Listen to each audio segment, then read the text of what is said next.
présenter pas? C'est ça, ouais. Bonjour. On est étudiant à l'NC Cube.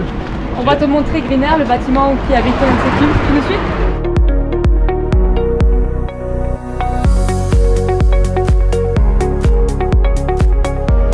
Bienvenue à Greenair, c'est le bâtiment qui héberge l'NC Cube, le laboratoire de génie électrique G2E Lab et l'université de Grenoble. C'est un bâtiment intelligent, basse consommation. Un important travail sur l'isolation de l'enveloppe de la structure permet déjà de réduire les consommations énergétiques liées au système de chauffage et de climatisation. La consommation due à l'éclairage est aussi réduite par l'utilisation de la lumière naturelle avec 2 puits de lumière encadrant l'agora. Le bâtiment est entièrement équipé de capteurs qui permettent d'enregistrer les consommations d'eau et d'énergie. L'Amphiberger, c'est un des 3 plus grands amphis de l'école. On a la chance d'avoir dans le bâtiment un restaurant universitaire et un petit kiosque où tu peux te restaurer midi.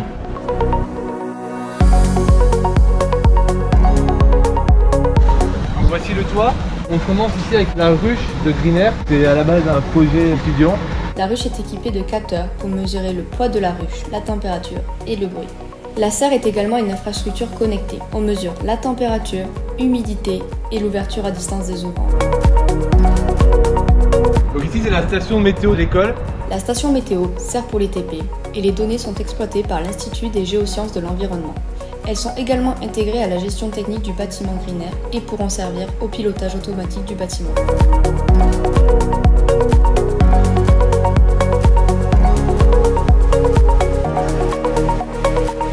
Bienvenue, ici c'est le Fab Lab de l'école, un laboratoire qui regroupe pas mal de matériel pour faire tout type de projet. Donc par exemple ici, on a les imprimantes 3D, 2 perceuses manuelles, il y a plusieurs ordinateurs, on a ici le poste de soudure et enfin un local pour stocker tous les projets en place.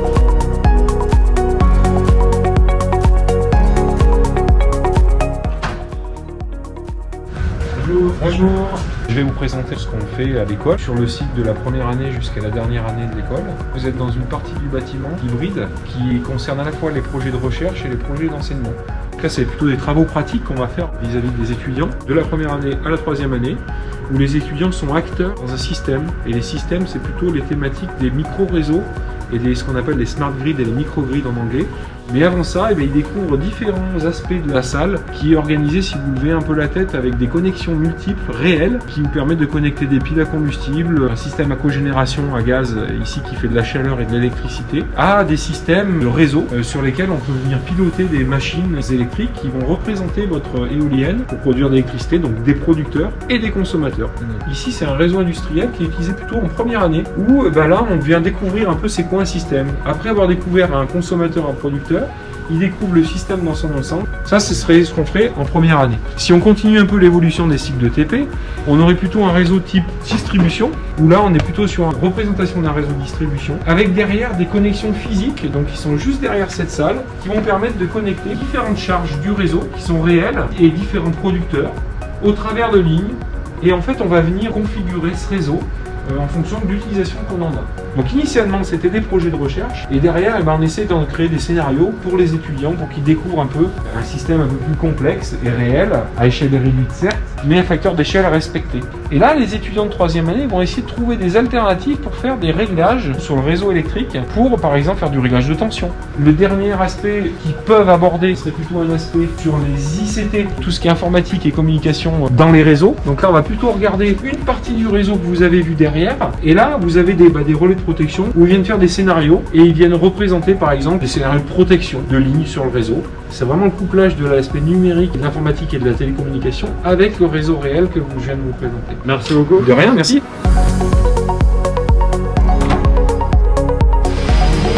Bonjour, je te présente le canal à surface libre qui illustre les phénomènes de surface libre et en particulier le ressaut hydraulique. Donc le ressaut hydraulique, c'est la transition entre un écoulement fluvial de faible vitesse et de grande hauteur avec un écoulement torrentiel, c'est-à-dire de petite hauteur et de grande vitesse. L'énergie est conservée entre ici et ici. La perte d'énergie se trouve uniquement dans le rétablissement de l'écoulement torrentiel à l'avant. En écoulement fluvial, les perturbations remontent dans l'écoulement. Par exemple, si je mets ma main, vous voyez une très belle onde remonter l'écoulement.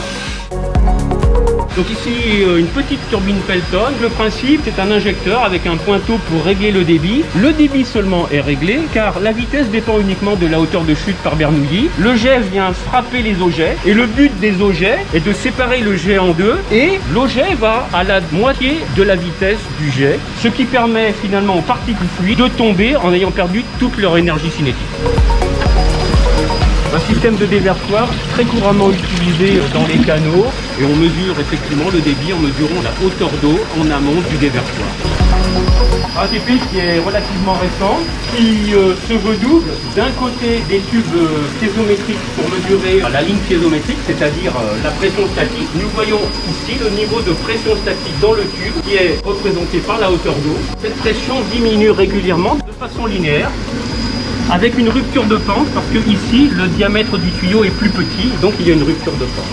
La perte de pression représente la perte d'énergie dans le tube. C'est très important pour calculer les ouvrages.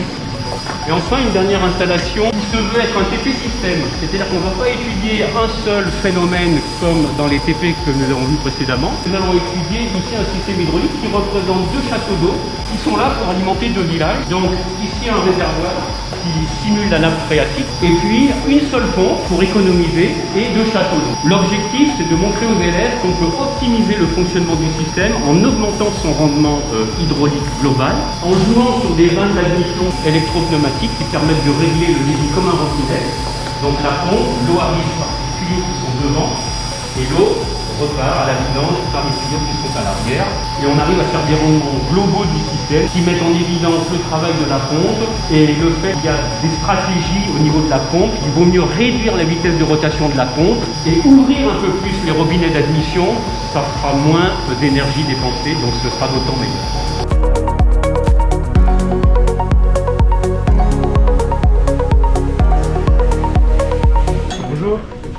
Bonjour, c'est la salle de travaux pratiques d'automatique. Je vais vous présenter la salle AIDA.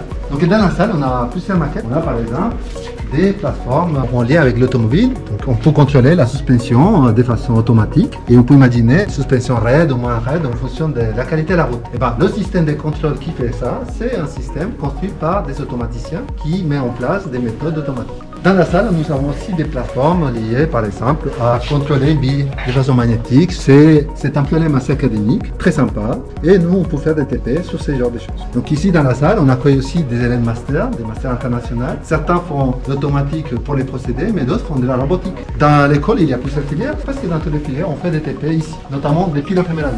Alors, nous avons par exemple un système de gyroscopie. On peut contrôler les différentes positions angulaires et les élèves de première année, ils découvrent pour la première fois les avantages du système de contrôle automatique. La petite démonstration que j'ai choisie aujourd'hui, il s'agit d'un pendule inversé. Donc on étudie les pendules pour comprendre qu'est-ce que c'est le système automatique. Les capteurs, ils regardent l'objet, on prend des informations, on fait plein de calculs dans la tête et on va agir avec notre main. En essayant de maintenir l'objet en vertical, on arrive à contrôler la position. Alors c'est intéressant parce que ce système-là, c'est un système physique, il est long parce que la longueur elle est importante. Donc j'ai le temps de corriger. Alors, maintenant, ce pendule, il est un petit peu plus court et vu sa longueur, il est censé être plus rapide, donc plus difficile à contrôler. Il faut que je sois très réactif. Alors, j'ai l'entraînement, je le fais chaque année. Mais un élève comme vous, vous allez faire ça, hop, parce que c'est archi difficile. L'idée, c'est donc de contrôler cet objet avec une bande passante suffisamment rapide. Il faut corriger les angles en temps réel. Cette fois-ci, c'est la machine qui va le faire. Que nous, on a programmé un système de contrôle de la position verticale du pendule. S'il n'y a pas de contrôle, là, il va tomber.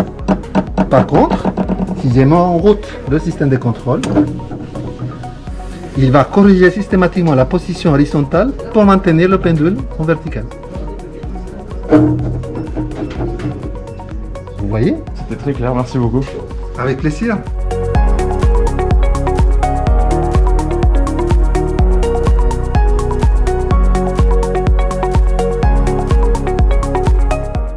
C'est un lieu où tu peux venir travailler seul ou à plusieurs, parce qu'il y a aussi des salles de travail en groupe, sur table ou sur ordinateur. Mais aussi, c'est un endroit où tu peux venir te reposer, te détendre pour lire. Tu pourras également emprunter des ouvrages ou accéder aux ressources numériques dans les lunettes. On termine avec le foyer, qui est le lieu où se retrouvent les étudiants pendant les pauses. Nombreux sont ceux qui s'endorment sur les poufs très confortables.